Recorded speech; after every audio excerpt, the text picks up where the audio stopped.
Everyone, welcome to our ট্রেডিশেফ। বন্ধুরা, আপনারা তো আলুর দম অনেকেই নানানভাবে খেয়েছেন, বাট আজ আমি আপনাদের সাথে শেয়ার করতে চলেছি একেবারে অনুষ্ঠান বাড়ির স্টাইলে কাশ্মীরি আলুর দম, অনেক টিপস অ্যান্ড ট্রিক্সের সাথে। ভিডিওটি শেষ পর্যন্ত দেখার অনুরোধ রইল। তাহলে চলুন রেসিপিটি শুরু করা যাক। এই যে বন্ধুরা, আমি কাশ্মীরি আলুর দম তৈরি করার জন্য 300 গ্রাম আলু নিয়ে আলুগুলোর ভালো করে খোসা ছাড়িয়ে নিয়েছি। এবার আপনাদের সাথে একটা ট্রিক শেয়ার করছি। এই রকম কাঁটা চামচ দিয়ে আলুগুলোর গায়ে ভালো করে ফুটো করে দেবেন। কাঁটা চামচ না থাকলে আপনারা টুথপিকেরও ব্যবহার করতে পারেন। এইভাবে ফুটো করে দিলে আলুর ভেতর পর্যন্ত ভালো করে কুক হয়। আলু যেমন বাইরে থেকে কুক হবে, ঠিক তেমনই ভেতর থেকেও আলুগুলো খুব ভালো করে কুক হবে। এইভাবে আমি সমস্ত আলুগুলোকে ফুটো করে নেব।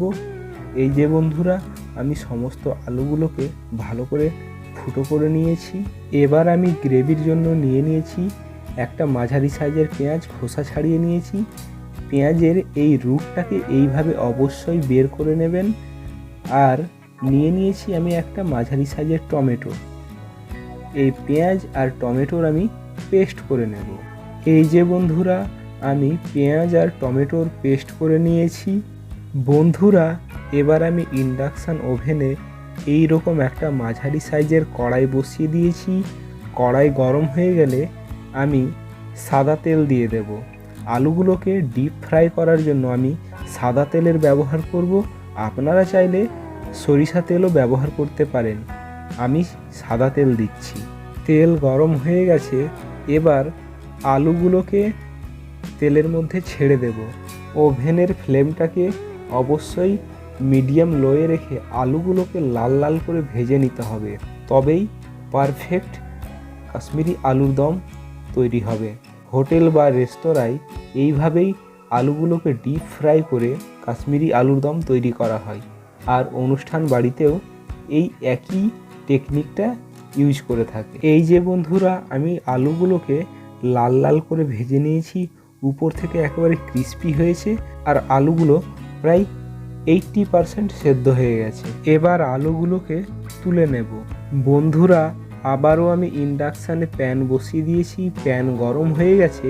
এবার আমি দিয়ে দিচ্ছি সরিষা তেল। কাশ্মীরি আলুর দম সরিষা তেলে রান্না করলে খুব ভালো টেস্ট হয়। তেল গরম হয়ে গেছে।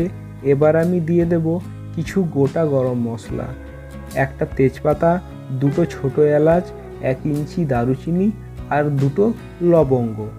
এবার আমি মশলাগুলোকে তেলে ভেজে নেব।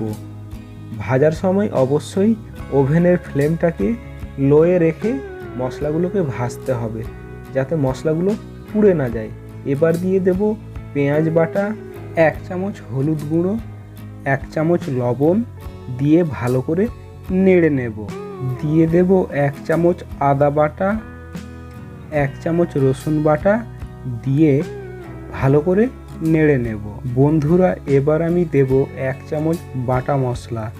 বাটা মশলায় আমি নিয়েছি 1 চামচ জিরে, দুটো কাঁচা লঙ্কা আর দুটো শুকনো লঙ্কাকে আমি বেটে নিয়েছি একসাথে, সেটাই আমি 1 চামচ দিয়ে দিচ্ছি।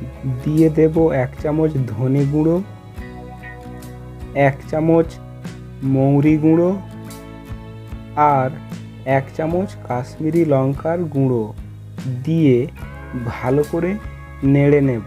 এবার টমেটোর পেস্টটা দিয়ে মশলাকে ভালো করে কষিয়ে নেব। যতক্ষণ না মশলা থেকে তেল আলাদা হয়ে যায়, ততক্ষণ মশলাটাকে ভালো করে কষিয়ে নিতে হবে। এই যে বন্ধুরা, মশলা কষানো হয়ে গেছে, মশলা থেকে তেল আলাদা হয়ে গেছে। এবার ভেজে রাখা আলুগুলো দিয়ে ভালো করে নেড়ে নেব।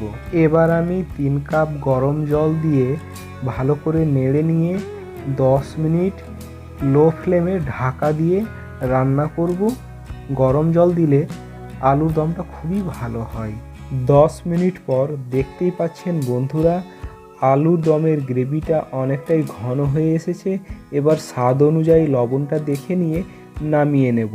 বন্ধুরা, আমাদের কাশ্মীরি আলুর দম তৈরি হয়ে গেছে।